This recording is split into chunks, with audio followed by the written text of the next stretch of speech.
संयुक्त राष्ट्र महासभा के मंच से भारत ने आतंकवाद के मुद्दे पर काफी साफ और निर्णायक संदेश दिया है। विदेश मंत्री एस जयशंकर ने अपने संबोधन में कहा कि आजादी के बाद से ही भारत को एक ऐसे पड़ोसी का सामना करना पड़ा है जो वैश्विक आतंकवाद का केंद्र रहा है। जयशंकर ने बिना किसी दुविधा के ये साफ किया कि आतंकवाद सिर्फ किसी एक देश की समस्या नहीं बल्कि पूरी दुनिया के लिए साझा खतरा है। उन्होंने कहा कि वैश्विक मंच पर आतंकवाद की पहचान और उनके नेटवर्क को खत्म करना बेहद जरूरी है। उन्होंने ये कहा कि हमें ये मानना होगा कि आतंकवाद कहीं भी हो वो हर जगह की शांति और स्थिरता के लिए चुनौती है। विदेश मंत्री ने हाल ही में पहलगाम में हुए आतंकी हमले का भी जिक्र किया जिसमें निर्दोष पर्यटक मारे गए थे। उन्होंने ये बताया कि भारत ने अपने नागरिकों की सुरक्षा को सर्वोच्च प्राथमिकता देते हुए आतंकियों और उनके आयोजकों पर कार्रवाई की है। इस संबोधन में ये भी साफ किया गया कि आतंकवाद के नेटवर्क को खुलकर फैलने नहीं दिया जाएगा और इसकी हर गतिविधि पर नजर रखी जाएगी। एस जयशंकर ने आतंकवाद की फंडिंग को रोकने, बड़े आतंकियों पर कड़े प्रतिबंध लगाने और आतंक प्रायोजक राष्ट्रों को चेतावनी देने पर आवश्यकता पर भी जोर दिया। उनका ये संदेश साफ था, आतंकवाद का समर्थन करने वाले अंततः स्वयं उस खतरे का शिकार होंगे। इस खास रिपोर्ट में हम आपको बताएंगे इस भाषण की वैश्विक अहमियत क्या है, कैसे भारत ने संयुक्त राष्ट्र महासभा के मंच से आतंकवाद पर कड़ा रुख अपनाया और क्यों ये बयान सिर्फ भारत के लिए ही नहीं बल्कि पूरे विश्व के लिए काफी अहम है। देखिए ये खास report. We must also firmly face up to threats. Countering terrorism is a particular priority because it synthesizes bigotry, violence, intolerance and fear.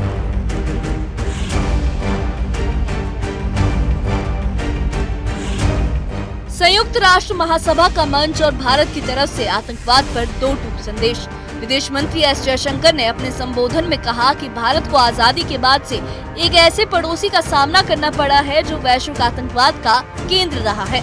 उन्होंने साफ कहा कि दुनिया भर में हुए बड़े आतंकी हमलों की जड़ें उसी देश से जुड़ी हैं और अब इस खतरे को नजरअंदाज नहीं किया जा सकता। विदेश मंत्री एस जयशंकर ने संयुक्त राष्ट्र की सूची का उदाहरण दिया और बताया कि वहां दर्ज आतंकवादियों में बड़ी संख्या पाकिस्तान के नागरिकों की है। उन्होंने कहा कि आतंकवाद सिर्फ एक देश या एक क्षेत्र की समस्या नहीं बल्कि पूरी दुनिया के लिए साझा खतरा है। उन्होंने कहा कि हमें ये मानना होगा कि आतंकवाद कभी भी हो, कहीं भी हो, वो हर जगह की शांति और स्थिरता के लिए चुनौती है। विदेश मंत्री ने पहलगाम में हुए हालिया आतंकी हमले का भी जिक्र किया जिसमें निर्दोष पर्यटक मारे गए थे। उन्होंने कहा कि भारत ने अपने नागरिकों की सुरक्षा का अधिकार इस्तेमाल करते हुए आतंकियों और उनके आयोजकों पर कार्रवाई की है। उन्होंने कहा कि भारत ने आतंकियों को न्याय के कटघरे तक पहुंचाया है और ये हमारी प्राथमिकता हमेशा रहेगी। With its nationals. The most recent example of cross-border barbarism was the murder of innocent tourists in Pahalgam in April this year.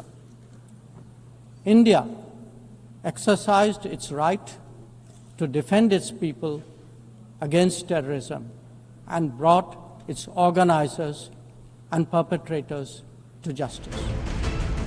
अपने भाषण में एस जयशंकर ने इस बात पर जोर दिया कि जब देश खुलेआम आतंकवाद को राजनीति बना लेते हैं, जब आतंकी ढांचे बड़े पैमाने पर चलते हैं और आतंकवादियों का सार्वजनिक महिमा मंडन किया जाता है तो इसकी बिना किसी दुविधा के निंदा होनी चाहिए। उन्होंने ये भी कहा कि आतंकवाद की फंडिंग को रोकना और बड़े आतंकियों पर कड़े प्रतिबंध लगाना बेहद जरूरी है। With its nationals. The most recent example of cross-border barbarism was the murder of innocent tourists in Pahalgam in April this year. India exercised its right to defend its people against terrorism and brought its organizers and perpetrators to justice. Bharat का संदेश साफ था, आतंकवाद के पूरे network पर लगातार दबाव बनाया जाना चाहिए। जयशंकर ने कहा कि जो देश आतंक प्रायोजक राष्ट्रों को सहारा देंगे उन्हें ये समझना होगा कि अंततः वही खुद उसी खतरे का शिकार हो जाएंगे। संयुक्त राष्ट्र महासभा में भारत का ये बयान पाकिस्तान की पुरानी नीतियों पर सीधा प्रहार है। भारत ने ये साफ कर दिया है कि आतंकवाद के खिलाफ लड़ाई सिर्फ अपनी सुरक्षा तक सीमित नहीं बल्कि ये पूरी दुनिया की जिम्मेदारी है। अब देखना ये है कि वैश्विक मंच पर भारत की इस आवाज को कितना समर्थन मिलता है। Bureau report news 18। संयुक्त राष्ट्र महासभा का मंच और भारत की तरफ से आतंकवाद पर दो टूक संदेश। विदेश मंत्री एस जयशंकर ने अपने संबोधन में कहा कि भारत को आजादी के बाद से ही एक ऐसे पड़ोसी का सामना करना पड़ा है जो वैश्विक आतंकवाद का केंद्र रहा है। उन्होंने ये साफ किया कि दुनिया भर में हुए बड़े आतंकी हमलों की जड़ें उसी देश से जुड़ी हैं और अब इस खतरे को नजरअंदाज नहीं किया जा सकता। विदेश मंत्री एस जयशंकर ने संयुक्त राष्ट्र की सूची का उदाहरण दिया और ये बताया कि वहां दर्ज आतंकवादियों में बड़ी संख्या पाकिस्तान के नागरिकों की है। उन्होंने ये कहा कि आतंकवाद सिर्फ एक देश या एक क्षेत्र की समस्या नहीं बल्कि पूरी दुनिया के लिए साझा खतरा है।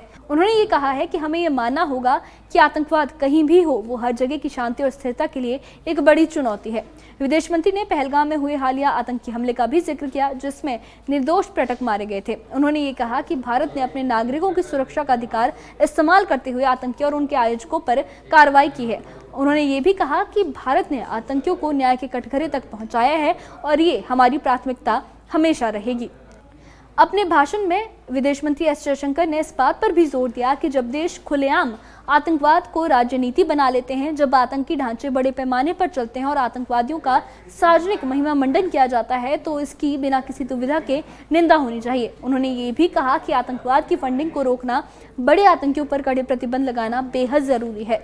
भारत का संदेश साफ था, आतंकवाद के पूरे नेटवर्क पर लगातार दबाव बनाया जाना चाहिए और जयशंकर ने ये कहा है कि जो देश आतंक प्रायोजक राष्ट्रों को सहारा देंगे उन्हें ये समझना होगा कि अंततः वो खुद इसी खतरे का शिकार हो जाएंगे।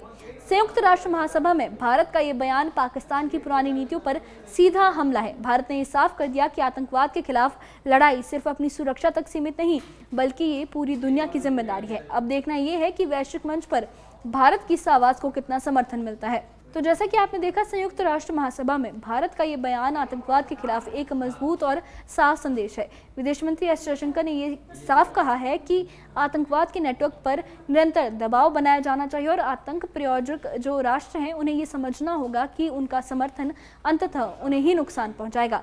भारत ने ये भी साफ किया है कि आतंकवाद की लड़ाई सिर्फ अपनी सुरक्षा तक सीमित नहीं है बल्कि ये पूरी दुनिया की जिम्मेदारी है। वैश्विक मंच पर यह संदेश न सिर्फ आतंकवादी और उनके समर्थकों के लिए चेतावनी है बल्कि ये पूरी दुनिया को ये याद दिलाने का भी एक जरिया है कि शांति और स्थिरता की रक्षा के लिए सामूहिक प्रयास जरूरी है। जयशंकर का ये भाषण ये याद दिलाता है कि भारत अपने नागरिकों की सुरक्षा और वैश्विक शांति के लिए हमेशा सजग रहेगा। आतंकवादियों की पहचान करना, उनके नेटवर्क को खत्म करना और उन्हें न्याय के कटघरे तक पहुंचाना सिर्फ कर्तव्य नहीं बल्कि मानवता के लिए हमारी जिम्मेदारी भी है। अब सवाल ये है कि इस निर्णायक संदेश को वैश्विक स्तर पर कितना समर्थन मिलेगा और क्या ये कदम आतंकवाद के खिलाफ अंतर्राष्ट्रीय कार्रवाई को तेज कर पाएगा। लेकिन इतना तय है कि भारत की आवाज अब साफ, मजबूत और हमेशा की तरह निडर रहेगी। इस बारे में आपकी क्या राय है, हमें कमेंट बॉक्स में अपनी राय जरूर बताइए और इससे जुड़े अपडेट्स के लिए और ऐसी ही खबरों के लिए हमारे चैनल के साथ बने रहिए। हमारे चैनल को सब्सक्राइब करिए। शुक्रिया।